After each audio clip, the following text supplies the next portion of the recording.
Hello everyone. तो कैसे हैं आप सब? आई होप आप सब ठीक होंगे। तो मैं हूं प्रियंका, जिसने आज से 5 साल पहले अपने कुछ टॉपिक्स जो हैं अपलोड किए थे पॉलिटिकल साइंस के। तो सभी ने बहुत कमेंट किए। मैंने एक्चुअली कुछ हैपनिंग हो गई थी, तो मैं इसलिए 5 सालों में कोई भी टॉपिक अपलोड नहीं कर सकी। बट मैंने सोचा कि चलो, आप बच्चे इतने अच्छे से कमेंट्स कर रहे हैं तो मैं कुछ ना कुछ ज़रूर करूँगी। तो इसलिए मैंने सोचा मैं दोबारा से सारे टॉपिक्स आपके साथ शेयर करूँगी और आपको क्लियरली समझाऊँगी। तो सबसे पहले सॉरी, इतने सालों से मैंने कोई भी टॉपिक या नोट्स अपलोड नहीं किए, बट मैं कोशिश करूँगी कि अब सारे टॉपिक्स आपके लिए अवेलेबल करवा सकूँ। तो आज सबसे पहले जो मेरा टॉपिक है, मैंने बीए फर्स्ट सेमेस्टर की बुक ली है और उनका फर्स्ट जो चैप्टर है प्रिंसिपल ऑफ पॉलिटिकल साइंस का चैप्टर है राजनीति शास्त्र दा अर्थ परिभाषा क्षेत्र और महत्ता, यानी कि definitions and scope of significance of political science. तो आज का जो मेरा टॉपिक है वो है scope of political science according to modern point of view, यानी कि जो पॉलिटिकल साइंस का क्षेत्र है वो मॉडर्न पॉइंट ऑफ व्यू के हिसाब से कैसे होता है। ठीक है। तो सबसे पहले हम समझते हैं कि जो राजनीति है वो क्या होती है, यानी कि राजनीति शस्त्र जो है वो शब्द आया ही कहाँ से है। तो जैसा कि आप सबको पता है कि जो राजनीति शब्द है वो यूनानी भाषा के शब्द पॉलिस से लिया गया है। पॉलिस यानी कि जो नगर यूनान थे वहाँ से इस वर्ड को निकाला गया है, और हमारे पुराने टाइम में राजनीति के नाम से इसको पुकारा जाता था। तो बेसिकली ये दो शब्दों से मिलकर बना है, पॉलिस और पॉलिटिका जिसे हम बोलते हैं। और पॉलिस का अर्थ है नगर, राज्य। ठीक है। तो इसको नगर राज्य के नाम से बुलाया जाता था, इसलिए इसको पॉलिटिकल साइंस कहा गया है। और सबको पता है कि जो अरस्तु है यानी कि अरिस्टोटल है वो पॉलिटिकल साइंस के क्या हैं, पितामह है, यानी कि ये उनके फादर माने जाते हैं। तो ये हो गया हमारा राजनीति शास्त्र, यानी कि क्या अर्थ है, पॉलिटिकल साइंस शब्द से निकला है जिसका अर्थ है पुलिस या स्टेट, और पॉलिस से मतलब है नगर और राज्य, और अरस्तु को इसका पितामह माना जाता है। तो आज हमारा सबसे पहला जो टॉपिक है वो है scope of political science according to modern point of view. तो आप सब देख सकते हैं इसमें आज हमारा सबसे पहला पॉइंट क्या है, स्टडी ऑफ स्टेट। तो स्कोप क्या होता है, किसी भी सब्जेक्ट का मैटर होता है, विषय वस्तु होता है। ठीक है। बहुत ज़्यादा स्कोप होता है जिसे हम बोल देते हैं स्कोप, यानी कि विषय वस्तु या क्षेत्र। तो सबसे पहले हमारा जो पॉइंट है वो है स्टडी ऑफ स्टेट। तो स्टडी ऑफ स्टेट का मतलब क्या होता है, देखो सबसे जो मोस्ट इंपॉर्टेंट डेफिनेशन जो गार्नर ने दी थी वो दी थी कि जो राजनीतिक शास्त्र का आरंभ और अंत है वो किससे होता है, राज्य से ही होता है। यानी कि जब तक राज्य है तब तक राजनीतिक शास्त्र रहेगा और उसके बाद ये खत्म हो जाएगा। राज्य है तो राजनीतिक शास्त्र है, और राज्य नहीं है तो राजनीतिक शास्त्र नहीं होगा। तो ये गार्नर की डेफिनेशन जरूर आपने मेंशन करनी है। तो आज सबसे पहले जो हमारा टॉपिक है स्टडी ऑफ स्टेट, जिसे हम बोलते हैं कि किसी भी राज्य का अध्ययन करना। तो राजनीतिक शास्त्र का जो आरंभ और अंत कहाँ से होता है, राज्य से होता है। तो बेसिकली जो राज्य है इसका क्या है बेटा, एक सेंटर पॉइंट है, यानी कि जो केंद्र विषय है ये इसी का माना जाता है।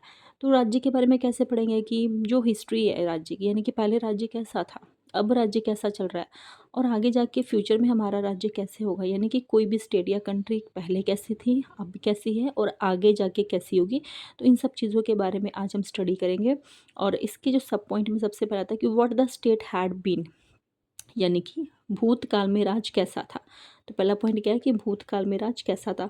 तो कोई भी राजनीतिक समस्या को समझने के लिए क्या होता है कि हमें सबसे पहले उसकी हिस्ट्री को समझना पड़ता है।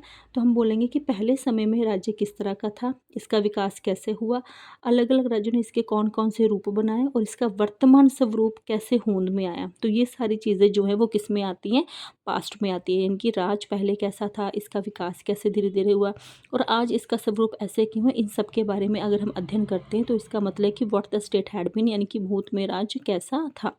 तो नेक्स्ट आता है हमारा व्हाट द स्टेट इज़, आज वर्तमान में राज्य कैसा है, यानी कि वर्तमान राज्य का स्वरूप कैसा है। तो इसमें हम क्या लिखेंगे कि राजनीतिक शास्त्र का केंद्र बिंदु राज है, इसलिए राज के वर्तमान स्वरूप का अध्ययन करना राजनीतिक शास्त्र के किसी भी विषय क्षेत्र का जरूरी अंग है।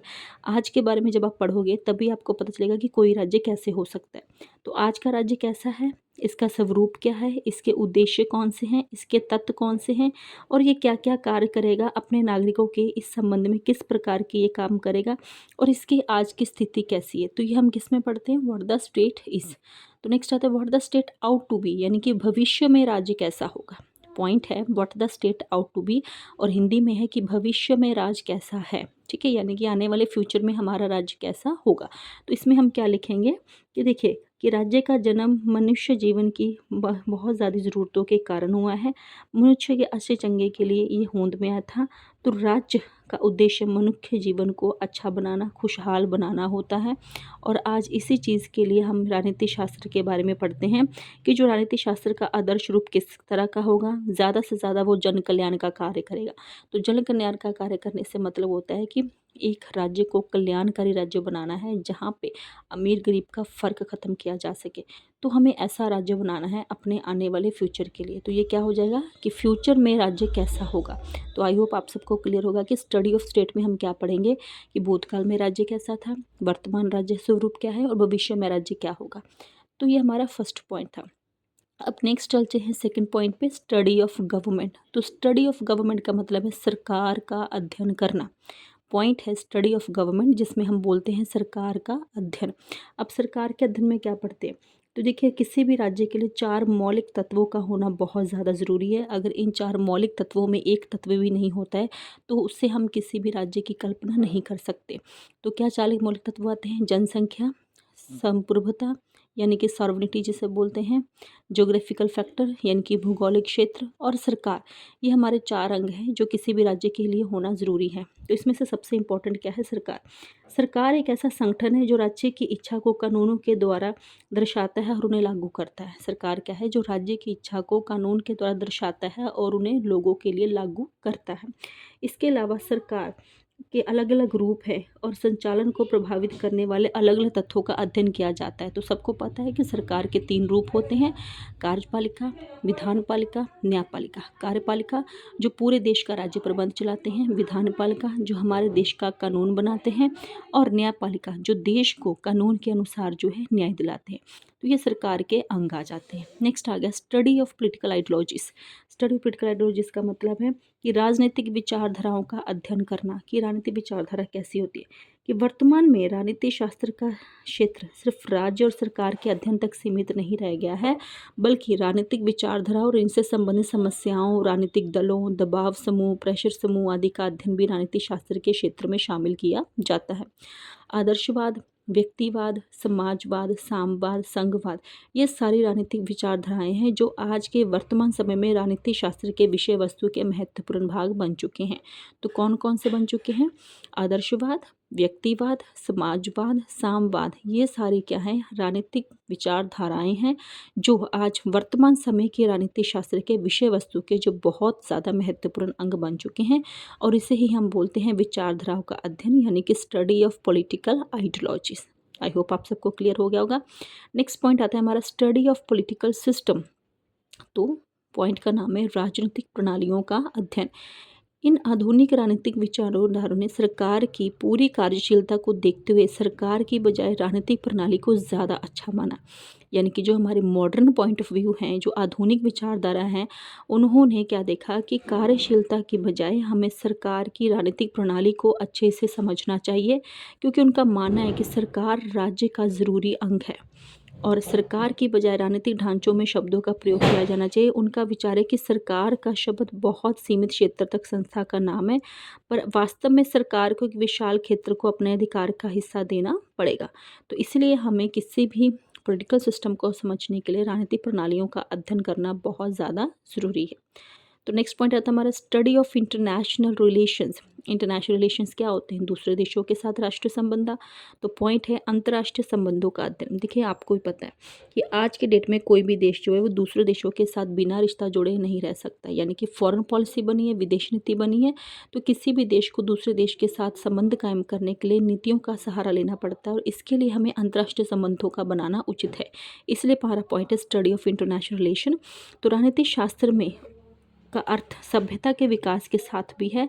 वर्तमान युग अंतर्राष्ट्रीयवाद का युग है, यानी कि आज का जो सिचुएशन है, सिनेरियो है, वो अंतर्राष्ट्रवाद है, यानी कि कोई ना कोई राष्ट्र दूसरे राष्ट्र के साथ जुड़ा हुआ है। और 21वीं सदी में कोई भी देश दूसरे देशों के साथ संबंध बनाए बिना विकास नहीं कर सकते। अगर आज हमें एक चीज़ों के लिए दूसरे देशों पर डिपेंड होना पड़ता है।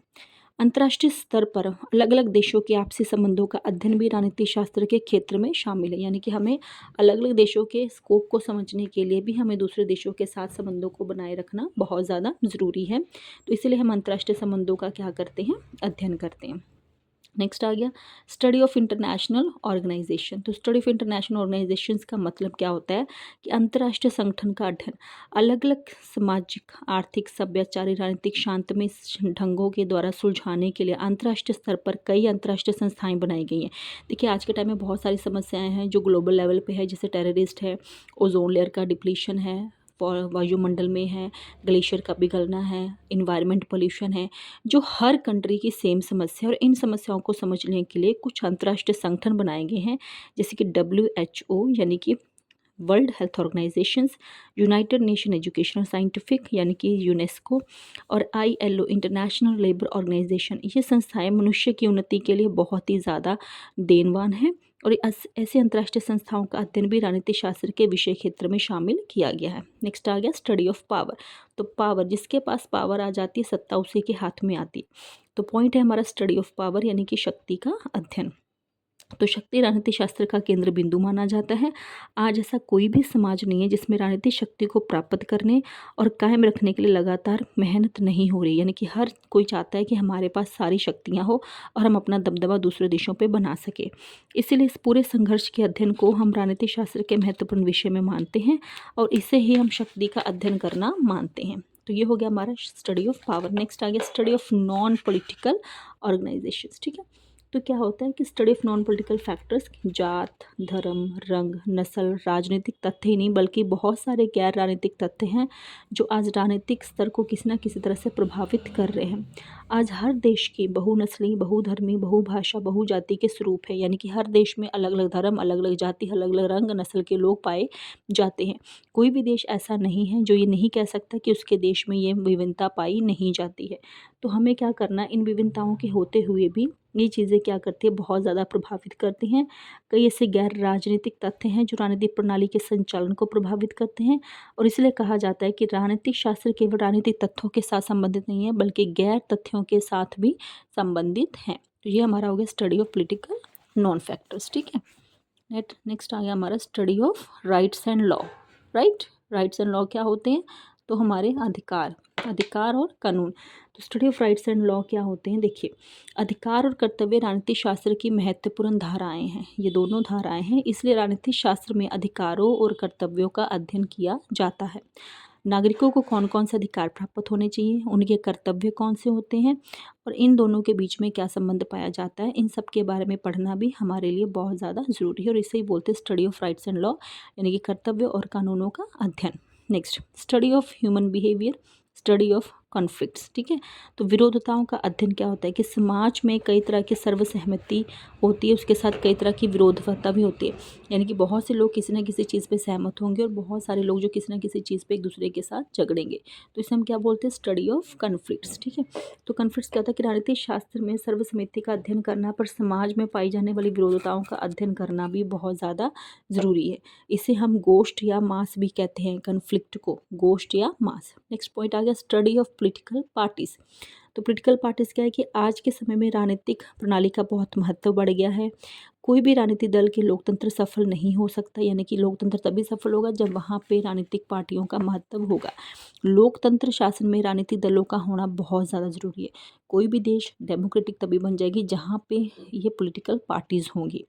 तो राजनीतिक दल क्या होते हैं, इनका आधार क्या होता है, ये क्या काम करते हैं और इनका रोल क्या होता है, इनकी भूमिका क्या होती है, इन सब का अध्ययन करना भी राजनीतिक शास्त्र का एक महत्वपूर्ण विषय वस्तु है। नेक्स्ट स्टडी ऑफ लीडरशिप, यानी कि समूहों का अध्ययन, अगुवाई बोलते हैं ना, अगुवाई का अध्ययन। तो आज समाज में बहुत सारे व्यक्ति समान नहीं होते हैं, कुछ ज़्यादा बुद्धिमान हैं, कुछ कम हैं, कुछ निडर हैं, कुछ शक्तिशाली हैं, कुछ अगुवाई करने वाले होते हैं जो लीडरशिप करते हैं। तो इन व्यक्ति को समाज की अगुवाई नहीं बल्कि शासन चलाने में भी महत्वपूर्ण भूमिका निभाते हैं। जो देश का शासन प्रबंध चला रहे हैं उन्हें हम क्या बोलते हैं, अगुवाई का अध्ययन करना।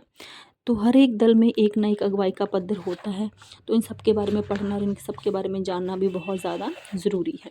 तो कहने का मतलब ये है कि आज राजनीतिक शास्त्र में राजनीतिक अगुवाई पहले दर्जे, दूसरे दर्जे और तीसरे दर्जे में कई प्रकार के दर्जों में मिल जाती है, जैसे कि यूथ लीडरशिप, युवक अगुवाई, स्त्री अगुवाई यानी कि विमेन लीडरशिप, बहुत सारी ऐसी अगुवाई हैं जो पिछड़े वर्गों की भी अगुवाई करने में साथ दे रहे हैं।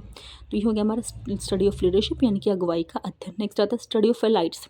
एलाइट्स का मतलब विशिष्ट वर्ग। तो आपको पता है कि हर समाज में विशिष्ट वर्ग के लोग होते हैं और हर एक समाज में कई ऐसी श्रेणियाँ होती हैं, जैसे रूलर्स होते हैं, दूसरी श्रेणियों पर अपना शासन करते हैं। कोई भी देश हो, कोई भी संस्था हो, कोई भी संगठन हो, उन्हें शासन करने वाले हमेशा ही गठित करते और उन्हें की आज्ञा का पालन करने वाले शासकों की भूमिका निभाते हैं। यानी कि जो हमसे ऊपरी पोस्ट पे होते हैं, बड़े वर्ग वाले लोग होते हैं, जो किसी हाई पोस्ट पे हैं, उनका काम होता है शासित करना और लोगों पर शासन करना, उनके कानूनों को मानना हमारा फ़र्ज़ होता है। तो ये हो गया आज का हमारा टॉपिक, जिसे हम बोलते हैं scope of political science according to modern point of view. BA first semester first year की बुक है प्रिंसिपल ऑफ पॉलिटिकल साइंस का पहला चैप्टर, जिसमें हम लिखते हैं कि राजनीति शास्त्र का अध्ययन आज के आधुनिक विचारों के आधार पर उनका विषय वस्तु। Thank you so much. मुझे उम्मीद है कि आप सबको ये वीडियो अच्छी लगी होगी और मुझे अच्छे से कमेंट्स करना। Thank you so much.